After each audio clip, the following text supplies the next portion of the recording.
Hi, welcome to our review today of the 2019 Subaru Forester. Now, although Subaru is very famous for setting rally records with the WRX, the Forester is actually one of the first cars to be introduced in South Africa as an SUV, a crossover vehicle. Yes, way back in the 90s, Subaru was actually one of the first car brands to market in this type of segment, and they've really set the standards from day one with what a crossover sports utility vehicle should actually be, and that is to enjoy the outdoors, and that's what most people know Subaru for. So we're checking out the new Forester today. The pricing of this car starts at $430, it tops out at $509, and in this new car, Subaru have focused on one thing mainly, and that is the consumer's lifestyle and safety. So this car is packed with safety features, which we will go over, and it's also fitted with Subaru's EyeSight technology, which is your second pair of eyes on the road.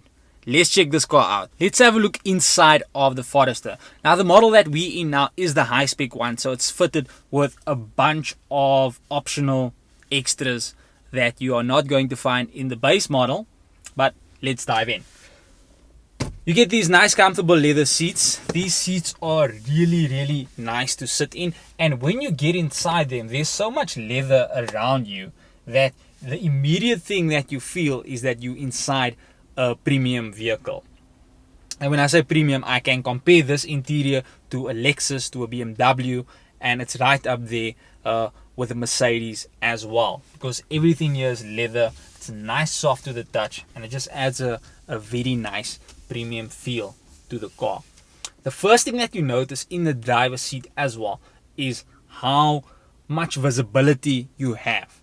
This windscreen is massive, the car is massive, and there's just so much windows in the car that the amount of light that's coming through creates a space where you always feel that you can see outside, and you always know where the car is and how far you are from cars ahead of you. And that's really a great thing, because visibility is critical with a big car like this. And inside here, I just feel like, although it's a very big car that I'm driving, I never feel like I have a blind spot where I can't see where I'm going. So that is a very big plus. Then, like I mentioned, these door cards are wrapped in very nice leather. We also have all the controls here on the driver's side, all the basic stuff. You can control electric windows, auto one-touch windows as well. The thing that I don't like about the interior is the fact that the door locks don't auto-lock when you drive off, and many cars do that. I mean, some entry-level cars do as well, where if you drive off, if you pass a certain distance, the car will detect that you've driven X kilometers and it will just lock the doors. That's a really nice convenience feature that this car don't have. So every time you drive off, you need to remember you need to lock the doors, which is quite annoying. The steering wheel is a multifunction steering wheel. There's a plethora of buttons on here. It is something to get used to, because in the past Subaru used to have very basic and simple interiors. You know, some of the multifunction steering wheels just had like one or two buttons. But now, because this car's packed with so many features, you have to control them somehow, and that just leaves you with this multifunction steering wheel with buttons on left, right, and you have another additional control here at the bottom as well. But it's quite easy to get used to. If you spend quite a decent amount of time in the car, it will become second nature to you to use this. Then on this steering wheel, this is the CVT model that we're in now. In actual fact, they're all just CVT models, 2-liter normal aspirated CVT. You have these flappy pedals, and these flappy pedals just allow you to shift up or down. Now, it's not real gear changes, so you're not going to go from first gear to second gear. CVT is a continuous variable transmission. So in the case of Subaru, there is one chain that's actually driving the entire gear ratios, but it does shift the car in a different ratio, and you can feel that you're driving in a higher or lower gear. The dashboard is soft to the touch, definitely continues the premium feel as well. At the back of the dashboard, we have a smaller screen that shows additional information while you're driving. That information includes EyeSight information. So the car is fitted with EyeSight technology that is assists you while you drive to prevent accidents. So it's an anti-collision technology that they fitted with the car, and I'll go into a little bit more detail later. But that screen can be used for the EyeSight system, and you can also read other critical information about the car. So if you're going up a decline or an incline, you can see the decline or the incline of the car. You can also see your fuel consumption, and there's a bunch of other information that you can toggle through. You can control what information you want to see on there from the multifunction steering wheel that we have over here. And then of course on this high-spec model we also have this touchscreen infotainment system. I'll go into a little bit more detail now with that. And then here at the bottom we do have dual climate control, which is an extra on this car. It's not standard on the base model. And these buttons are quite firm, you know. They all feel very high quality. I must say there's a big improvement here, because if you compare the price of a Forester to that of a luxury SUV, there's a very big difference when it comes to the German brands. But this car completely gives me that premium feel that you expect from a luxury car. Everything inside here that you touch just feels like it's built solidly.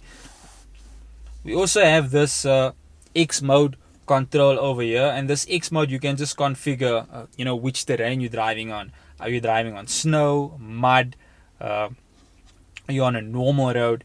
And then on this car we also have the side view cameras to park the car and help you to park the car. So there's a button that you can press here, and it will activate cameras on the side of the car. And if you're coming into a tight parking area, you have an additional view so that you don't scratch the wheels on the car. That's a really nifty feature to have. Then on the entertainment side, this high-spec model is fitted with the Harman Kardon sound system. Harman Kardon is renowned for building high-quality sound systems for vehicles, and this is no different. The sound system in here is really high quality, and if you're quite a bit of an audiophile, you will really enjoy the sound quality in this car. We also have these nice chrome touches over here, and we also have memory seats on this car. Like I mentioned, these seats are super comfortable. The one with the electric seats in the high spec model also has a memory function, so if it's husband and wife driving the car, you guys can both set which type of seat configuration you like. Do you want to be more forward, do you want to be more down, or do you want to be more up? You can actually set that in here. So let's talk space. In here is very, very big. I mean, if you're a small person, if you're a very big person, you will definitely find yourself being able to configure the seat in a position that is comfortable for you. So it's electric seats at the front with this model. So that is both for the passenger and for the driver as well. Let's jump to the back of the car.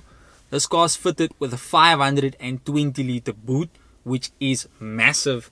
Then you also have this 60-40 split with the seats. So if you have a very long item that you want to transport, let's say like a surfboard, you want to hit the waves, or you have a gazebo, you can actually take all your luggage and just chuck it in a Forester. It will just suck it up.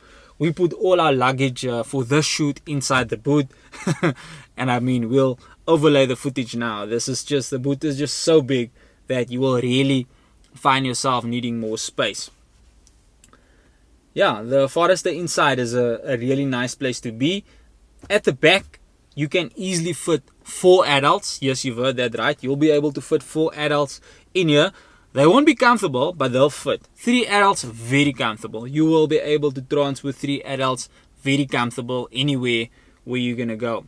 This high-speed model is also fitted with this sunroof. So we have a sunroof over here. If you're a sunroof person, you'll obviously appreciate this. I'm not, so for me a sunroof is not much of a big deal, but it's nice to have a sunroof. This model that we're in now is fitted with a 6.3 inch touchscreen infotainment system, and it also supports Apple CarPlay and Android Auto.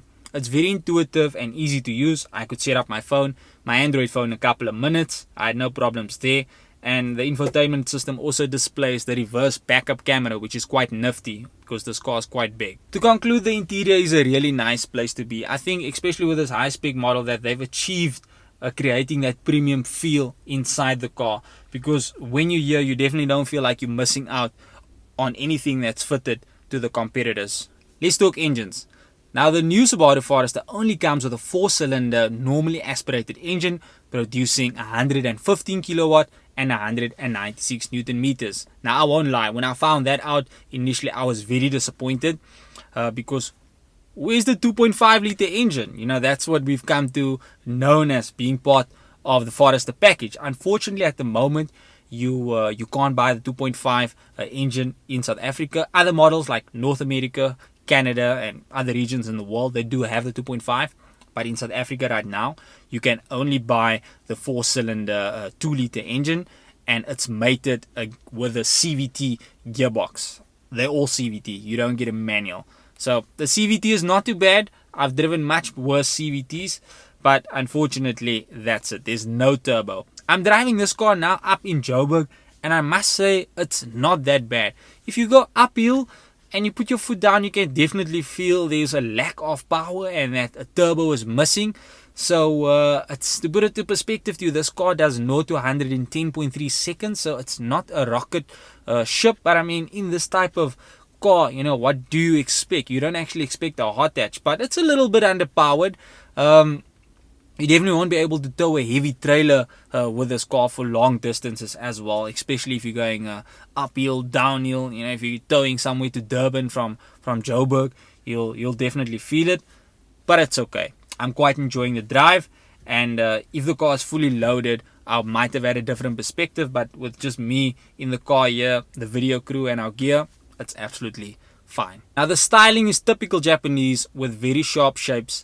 At the back we have LED tail lights that's in a nice C shape, which makes it quite unique compared to other cars. The electric boot, which is a nice feature as well. So once you open the boot, there's a little button that you can press and the boot will close for you. The model that we're in now is fitted with the optional 18-inch mags in the high-spec model, which looks really nice. But then again, if you are going to go on rocky terrain, you're probably better off in a lower profile wheel anyways. Now, up front we have LED headlights with auto leveling, which is optional. And then overall, the styling of the Subaru has really been a good evolution from what the car used to look like. Definitely looks more modern, but it still retains that sharp looking design that we've come to expect from Japanese manufacturers. Let's talk safety. Now, this is pretty much the party trick of the new Subaru Forester, because Subaru lately is all about safety. And all Subaru vehicles right now being sold in South Africa come with a 5-star NCAP rating. So that's very highly rated. They all also have 7 airbags. So you have dual airbags up front. You got airbags on the side. And you also have a massive curtain airbag on both sides of the car. And then of course the driver also has a knee airbag as well. The car is also fitted with all the electronic type of safety kit that we've come accustomed to in modern cars. So you get ABS, electronic stability control, electronic brake distribution, and then of course traction control. But where Subaru really excel with their safety is on the passive safety side. So what do I mean? I'm referring to engineering that they've built into this car to prevent you from sustaining more serious injuries after being in an accident with this car. So this car is fitted with a boxer engine, and this engine is designed so that when you hit something on impact, the engine is actually going to slide underneath the car as opposed to moving forward to the firewall and then against the dashboard. So the passive safety is really a part where Subaru have really thought about the passengers inside. And like I mentioned about the exterior of the car, the C pillars, the A pillars and the B pillars, it's all technology that's been engineered to protect you inside the car. Now, one area where Subaru really excel with this car is active safety systems. And those are systems that have been put in place to prevent you from making accidents. And one of them is your blind spot assist. So when you're driving, if you're on the highway and there's a car in your blind spot, you'll actually see an orange light light up over here just to show you, look, there's a car in your blind spot. Don't go over. And then of course you also have rear traffic alert. So if you're in a parking lot, like we are right now, and I reverse, if there's an object behind me, the car will alert me that there is an object. Subaru's EyeSight technology is also fitted to this car as part of the safety kit. And EyeSight is basically two cameras that's fitted to the front of the car that's constantly monitoring the road, and it's also interpreting objects on the road. So it's interpreting that is a car. It's using machine algorithms to interpret that is a pedestrian, that is a car, and it also calculates the distance that you are from the object. So all of this comes to play when you use other features as part of the EyeSight. And what are the other features?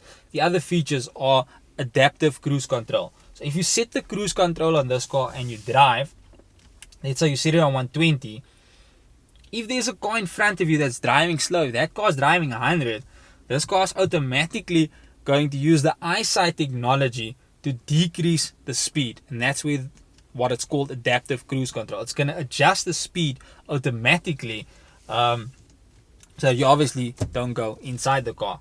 And then you also have lane departure assist.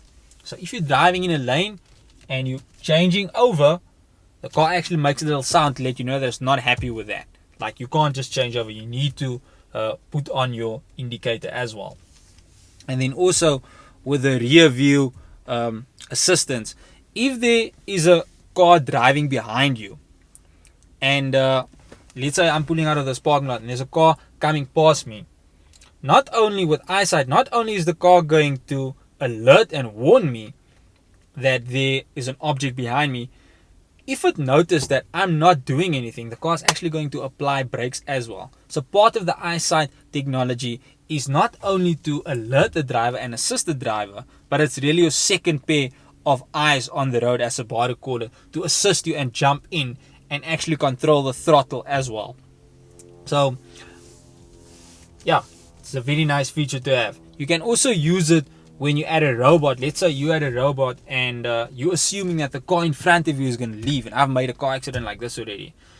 If that car doesn't leave and you look in your blind spot and you put your accelerator down, EyeSight will pick up, look, there's another car in front of you, it's very close, and you're going straight towards it, the speed that you're going, it will apply brakes and prevent you from knocking the car. So EyeSight is essentially two cameras that is in front of the car that interpret the images, but there's also many other safety aspects that's built around EyeSight to prevent you from making accidents. And I think insurance companies are going to love insuring Subaru Foresters with the EyeSight tech fitted to it, because it just makes it such a more pleasant experience to drive on the road, because you know there's an extra piece of technology fitted to the car to prevent you from making a car accident. And with a big car like this, it's actually quite handy. EyeSight unfortunately doesn't come with a base model. This car is also fitted with responsive headlights, and they respond by changing the angle that the headlight is facing dynamically depending on what the steering input is. So if you're driving at night and you're coming around a corner, you might not see that in that corner there's people walking there. Most headlights will just show straight, and when you come around the corner, the headlight will just change like that. With EyeSight, it would actually adapt the light itself to increase the amount of light and visibility that you have at night. And while, like I said, adaptive safety features, it's just features that's built into the car to prevent you from making accidents. So that's enough talking. Let's take this Forester out for a drive and actually see what it does on the road. I got myself here a very nice gravel road, very loose rocks, and I thought let's just start off testing this Forester where you will likely end up driving it when you're either going on holiday or if you want to take that back road. This road is a gravel road, very big and loose rocks. Let's get started. Put the car in D mode, drop the handbrake. Okay, everything is safe. I'm in a good driving position. Let's go for it.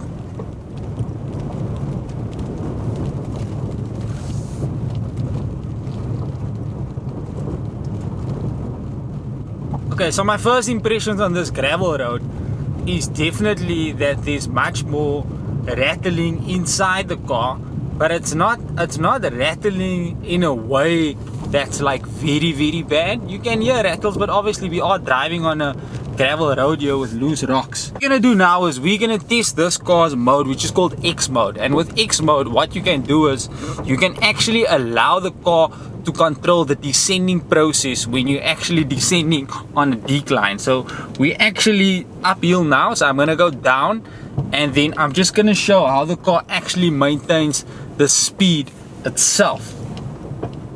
Let's do that.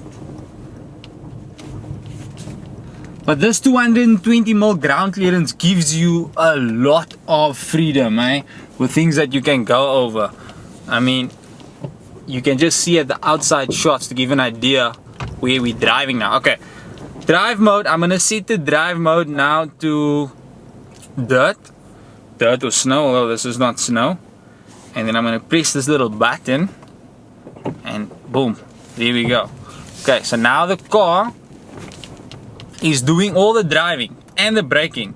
So you can't see my feet now, but my feet is actually off the accelerator, and we're going at a decline now, and I'm a 4x4 expert. Now I saw somebody did this in an Amarok V6 while somebody was demoing the car to me, and I thought it was the coolest thing ever, and I thought that they were awesome. But really the tech in this car, if you want to go off-road, if you're a novice, it makes it so easy for you. You can go from, I've never driven off-road on a gravel road before with very little confidence, you're not sure of yourself, what you need to do. This car just gives you so much freedom, and it just enables you to explore areas you've never explored before. So look, this wasn't a heavy decline. Now we're reaching the bottom, and I'm going to start driving now. But I mean, that decline could have easily been at a much sharper angle, and this Forester, it just made mincemeat of it. We've got a gravel road here. Let's see if I put my foot down, how the car responds. Foot down, flat, let's go. We're going up, easy peasy. Eating up this gravel road, easy peasy. Obviously you are going to lose a little bit of traction on loose rock. You can't drive like you're on tar, but this all-wheel drive system on here also aids with the traction on this car. This is permanent all-wheel drive, so it's not a four-wheel drive mode that you can activate. It's actually permanent all-wheel drive in this car. So if you didn't know that fun fact about Subaru, this is permanent all-wheel drive. So unlike some of the competitors where you can actually drive the car in low range, 4x2 or then 4x4, this car is permanent all-wheel drive. And you should also know that you should never ever tow this car. That's another thing to know. So if you do get stuck, all Subaru vehicles that has permanent all-wheel drive, which is all of them, must be towed on a flatbed. So that's just something to remember. Always a flatbed. Now I'm driving on the highway now, adaptive cruise control is on, and EyeSight technology is doing what it's supposed to. Whenever there's a car in front of me, the vehicle actually slows itself down, it applies its own braking, and all I do is I can just sit. Now if you've set the EyeSight to a higher kilometer than what you're actually driving now, so if I've actually set this car to 120, the moment I go into a lane and there's an open gap and there's no vehicle inside that's going to prevent me from reaching 120, the car will go up to 120 and actually maintain that speed. Driving this car is really comfortable. I honestly thought that the engine inside this car is way underpowered for the size. I mean, 1.5 ton is quite a lot of mass to move around. But surprisingly, the Subaru Forester is very comfortable to drive, and it's also very responsive. Even though I'm just driving it in the normal mode, I'm not even in S mode yet. You can put the car into S mode, and you do get a sharper throttle response. But in normal mode, it's quite comfortable. The cabin noise is very minimal. Like I mentioned earlier, with this model, Subaru is really, they've gone for creating that premium feel inside the car, and the CVT gearbox is a bit noisy, and I've experienced that as a common denominator in CVT transmission. It's just noisy. It's noisy when the car's idling. It's noisy when you put the foot on the gas, and it's just overall a noisy transmission. Unfortunately, CVT is the only technology, automatic technology, that you can get with this. So there's no single clutch or dual clutch, but it's fine. It's livable. It's a noise that you could probably get used to. It's responsive. The car's responsive, so I don't have an issue with the acceleration. But yeah, the quiet cabin noise does get disturbed with the CVT noise. So with the CVT gearbox, we do have these flappy pedals behind the steering wheel, and if you shift them up or down, they basically just put the car immediately into a lower ratio gear, although we know it's not really a gear because it's a chain driven CVT gearbox, but you get the drift. The ratio will either go up or it will go down, and you will get a better throttle response. I've noted some people on the internet complain about body roll with this Forester, so I'm in a circle now. Let's test this. Okay, I feel grip, I feel traction, I feel traction, throttle 30%. I'm gonna put my foot flat now and flat out of the corner. Lots of grip, massive grip. Nope, sorry, there is no body roll. The body roll on this car is not really noticeable unless you are using a measuring device. It's not noticeable. So the fuel consumption on the Subaru on our test today is 10 liters per 100 kilometers, and we've been doing mixed driving, a bit of town driving, a bit of highway driving, and then a little bit of hooning on the gravel. Nothing too serious. So 2-liter engine, 10 liters per 100 k's with a size car. I'm sure you can get it a little bit better, you know, when you go on the long road. If you take a long road, you will likely get better consumption, but 10, that's okay.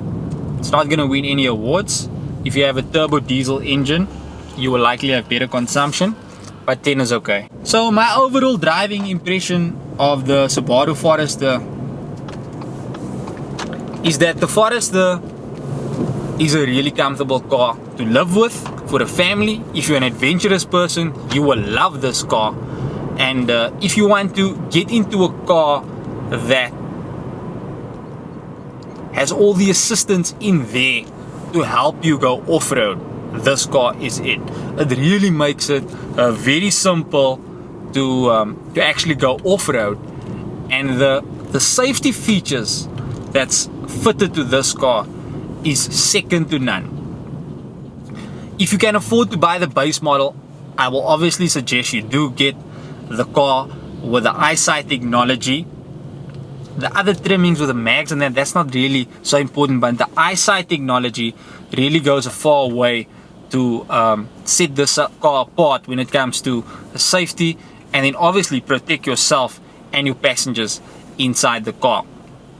The only issue at the moment that we have with Subaru is that Subaru actually have a very small network of dealerships in South Africa.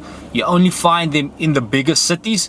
So if you do live you know, in a more remote, in a smaller town, you will find that there's likely not a Subaru dealership in your vicinity, and that's really the biggest con that I have at the moment with Subaru as a brand, is that they actually have a very small footprint. But I'm sure that's going to change with time as demand for the products become more. But that's it. My name is Kurt from Wheel Index. I hope you've enjoyed today's video. Catch you back next time. Cheers.